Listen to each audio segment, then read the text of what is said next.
Assalamualaikum warahmatullahi wabarakatuh. Halo semuanya, kembali lagi bersama aku Ervina Marafriskaryani, mahasiswa dari program studi bimbingan konseling Islam dari Universitas Islam Negeri Sultan Haji Muhammad Idris Samarinda. Di video kali ini aku mau membahas tentang faktor hereditas yang mempengaruhi perkembangan kecerdasan pada anak usia dini. Langsung saja kita ke slide yang pertama.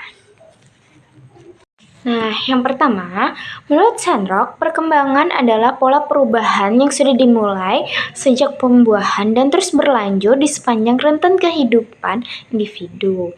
Jadi, dapat disimpulkan bahwa perkembangan adalah suatu perubahan yang bersifat kualitatif atau tidak dapat dihitung, di mana perkembangan ini mencakup proses-proses biologis, kognitif, dan juga sosioemosional.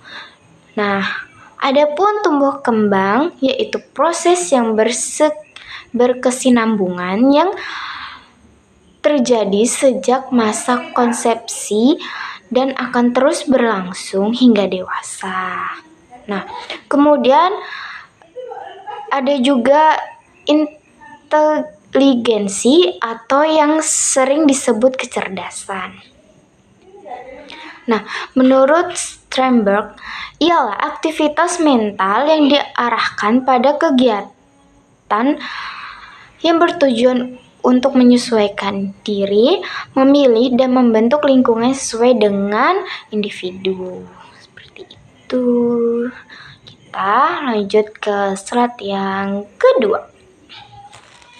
Nah, di slide yang kedua ini ada faktor-faktornya. Apa aja sih faktor-faktornya? Nah, yang pertama yaitu faktor hereditas.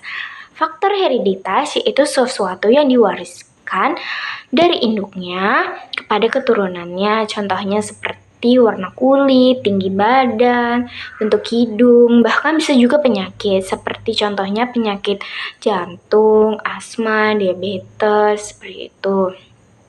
Ada juga pepatah yang mengatakan buah jatuh tidak akan jauh dari induknya, seperti itu. Nah, yang kedua, faktor lingkungan. Faktor lingkungan yaitu faktor yang mempengaruhi tumbuh kembang si anak yang meliputi kondisi tempat tinggalnya serta hubungan keluarga dan teman-temannya. Yang ketiga, faktor umum. Faktor umum yaitu masyarakat yang merupakan bagian dari kehidupan yang tidak bisa dipisahkan dalam praktik di kehidupan. Kita saling memerlukan satu sama lainnya, bahkan banyak hal yang terlibat terutama komunikasi. Dalam hal ini juga masyarakat berperan aktif pada keberlangsungan perkembangan bagi anak usia dini. Oke, kita lanjut ke slide yang ketiga.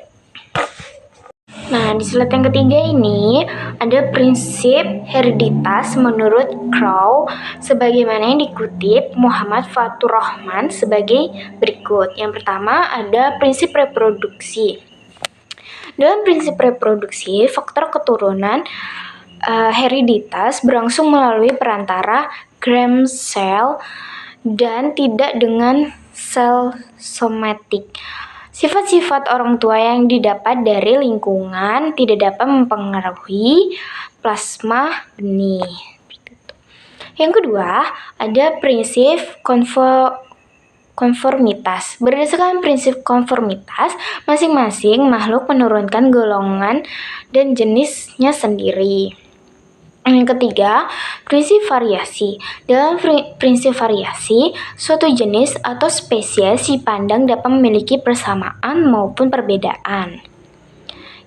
Yang keempat, prinsip regresif filial, yaitu ciri khas yang ada pada seseorang anak akan menunjukkan ke arah rata-rata. Yang kelima, prinsip jenis silang. Dalam prinsip menyilang ini, yaitu sesuatu yang diwariskan oleh setiap orang tua kepada anak-anaknya mempunyai sarana jenis menyilang. Nah, jadi Itu prinsip-prinsip yang dikutip oleh Muhammad Fathur-Rahman. Kita lanjut ke slide yang keempat. Nah, di slide yang keempat itu ada 3 teori tentang hereditas yang paling populer, yaitu teori fertility, coalition, and association. Nah, yang pertama, hereditas dengan fertility, yaitu anak lahir mewarisi salah satu dari 2 sumber aslinya secara keseluruhan atau sebagian besar sifat-sifatnya.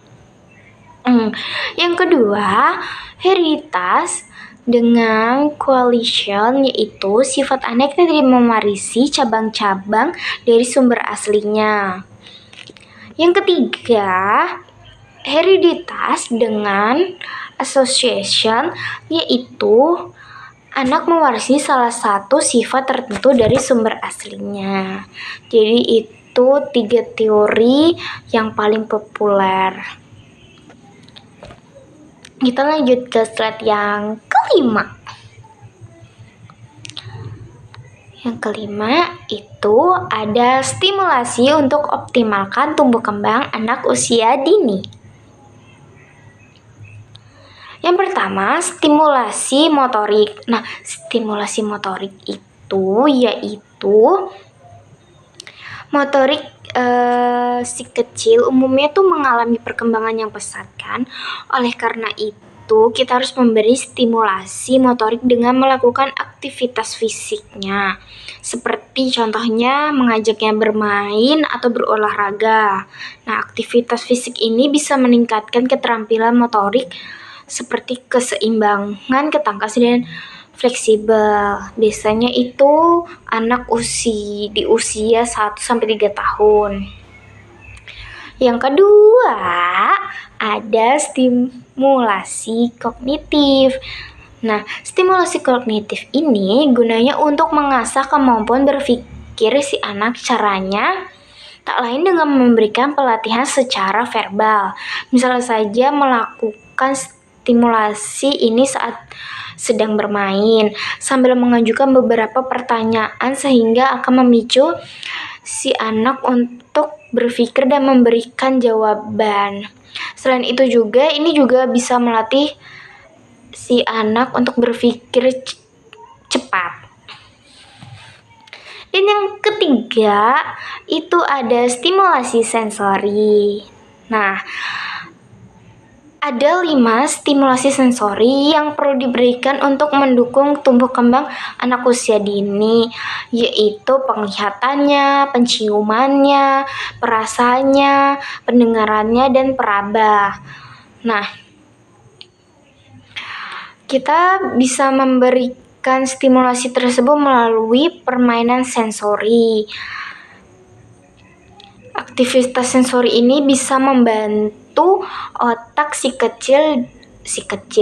anak dalam memproses dan merespon informasi sensorik dengan baik. Nah, mungkin itu saja penjelasan saya pada video kali ini. Mungkin saja masih banyak yang kurang, mohon dimaafkan. Sampai bertemu di video selanjutnya. Bye-bye. Saya akhirin video kali ini. Wassalamualaikum warahmatullahi wabarakatuh.